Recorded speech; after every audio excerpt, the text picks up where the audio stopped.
Hello friends, Bashas kitchenல இன்னைக்கு நம்ம ஈஸியான லஞ்ச் பாக்ஸ் ரெசிபி பார்க்க போறோம்.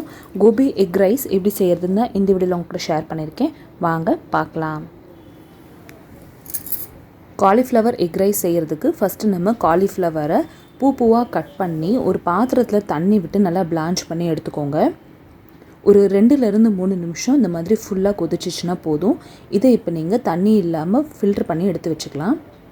ஃபர்ஸ்ட் நம்ம கோபி மசாலா ரெடி பண்ணிடலாம். இதுக்கு ஒரு கடாயில் எண்ணெய் விட்டு கடுகு போட்டு தாளிச்சுக்கோங்க. 1 டீஸ்பூன் அளவுக்கு ஜீரகம் சேர்த்துக்கோங்க. 1/2 டீஸ்பூன் அளவுக்கு சோம்பு போட்டு அதையும் நல்லா பொரிக்க விடுங்க. கடுகு பொரிஞ்சதுக்கு அப்புறமா பொடியாக நறுக்கி எடுத்து வச்சிருக்க ஒரு வெங்காயம் அப்புறம் கொஞ்சமாக கருவேப்பிலை சேர்த்துட்டு எல்லாத்தையும் நல்லா வதக்கி விட்டுக்கலாம். வெங்காயம் இந்த அளவு வதங்கினதுக்கு அப்புறமா இதில் ஒரு தக்காளி அடுத்ததாக சேர்த்துக்கலாம். தக்காளியும் வெங்காயமும் சம அளவு இருக்கணும்னு அவசியம் இல்லை. வெங்காயத்தோட கொஞ்சம் சின்னதாகவே தக்காளி இருந்துச்சுனாலே ஓகே தான். வெங்காயம் வதங்கிறதுக்கு தேவையான உப்பு சேர்த்துட்டு எல்லாத்தையும் நல்லா மிக்ஸ் பண்ணி விட்டுக்கோங்க.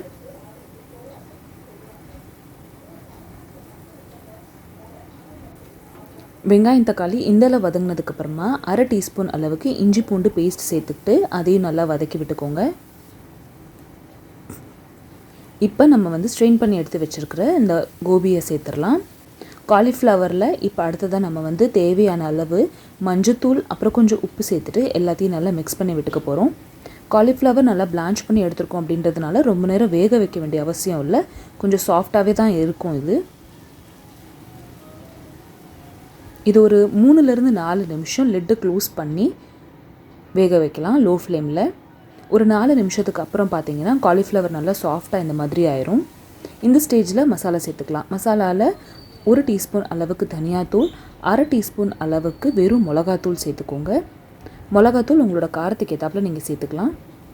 எல்லாத்தையும் நல்லா மிக்ஸ் பண்ணி விட்டுக்கோங்க. இப்போ இந்த மசாலா வேகிறதுக்கு ஒரு 3 ல இருந்து 4 நிமிஷம் லிட்டு க்ளோஸ் பண்ணி வேக விடுங்க. மசாலா வெந்ததுக்கு அப்புறமா இறக்க போகிற நேரத்தில் ஒரு 1/2 டீஸ்பூன் அளவுக்கு கறி மசாலா தூள் அப்படி இல்லைன்னா கரம் மசாலா தூள் சேர்த்துட்டு எல்லாத்தையும் நல்லா கலந்து விட்டுக்கோங்க. ஒரு 2 நிமிஷம் ஃபுல் ஃப்ளேமில் எல்லாத்தையும் நல்லா ரோஸ்ட் பண்ணுங்கள். அவ்வளோதான், நம்மளோட கோபி மசாலா ரெடி ஆயிடுச்சு. இப்போ இதை நம்ம ரைஸோட தனியாக மிக்ஸ் பண்ணிக்க போகிறோம். கொஞ்சமாக கொத்தமல்லி போட்டு இறக்கி இதை சைடில் வச்சிடலாம். இப்போ இன்னொரு பேனில் கொஞ்சமாக எண்ணெய் விட்டு வெறும் வெங்காயம் போட்டு தாளிச்சுக்கோங்க. வெங்காயத்தை நீளமாக நறுக்கி அதில் பொடியாக நறுக்குன பச்சை மிளகாவையும் சேர்த்துட்டு எல்லாத்தையும் நல்லா வதக்கி விட்டுக்கலாம்.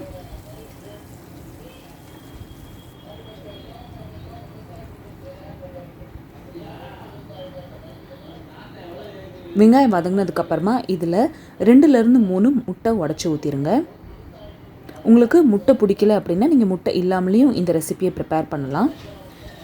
கொஞ்சமாக உப்பு அப்புறம் மஞ்சத்தூள் சேர்த்துட்டு எல்லாத்தையும் நல்லா கலந்து விட்டுக்கலாம்.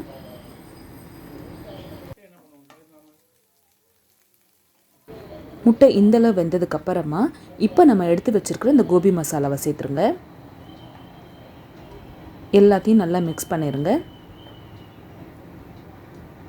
இந்த ரெசிபிக்கு நம்ம வீட்டில் மிச்சமான சாப்பாடும் நீங்கள் சேர்த்துக்கலாம். இல்லாட்டினா ஃப்ரெஷ்ஷாக சாப்பாடு வடிச்சிட்டு அதுக்கப்புறமா அதோட மிக்ஸ் பண்ணிக்கலாம். என்கிட்ட இங்கே லெஃப்ட் ஓவர் ரைஸ் இருக்குது. ஸோ இந்த ரைஸ் தான் நான் இப்போ இதில் சேர்த்துக்க போகிறேன். இப்போ இதில் 1 கப் அளவுக்கு சாப்பாடு சேர்த்துக்கிறேன்.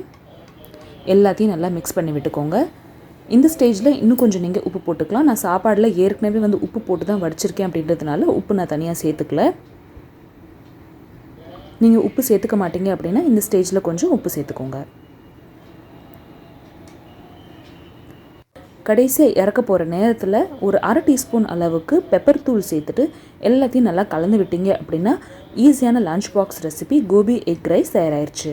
இந்த ரெசிபி நீங்களும் ட்ரை பண்ணி பார்த்துட்டு உங்களுக்கு எப்படி வந்துச்சுன்னு சொல்லுங்கள். இந்த வீடியோ உங்களுக்கு பிடிச்சிருந்துச்சுன்னா இந்த வீடியோக்கு லைக் கொடுங்க. சேனல் ஃபர்ஸ்ட் டைம் பார்க்குறீங்கன்னா கண்டிப்பாக சப்ஸ்கிரைப் பண்ணுங்கள். இது லஞ்ச் பாக்ஸ்க்கு ரொம்ப சூப்பராக இருக்கும். சைட் டிஷ்க்கு நீங்கள் ரைத்தா அப்படி இல்லைன்னா ஊறுகாய் கூட வச்சுக்கலாம். அவ்வளோ டேஸ்ட்டாக இருக்கும். கண்டிப்பாக ட்ரை பண்ணி பார்த்துட்டு எப்படி வந்துச்சுன்னு சொல்லுங்கள். இதே மாதிரி லஞ்ச் பாக்ஸ் ரெசிபீஸ்க்கு கீழே டிஸ்கிரிப்ஷன் பாக்ஸில் லிங்க் பாருங்கள். இன்னொரு இன்ட்ரெஸ்டிங்கான வீடியோவில் அடுத்து உங்களை சந்திக்கிறேன். தேங்க்யூ ஸோ மச் ஃபார் வாட்சிங். பாய்.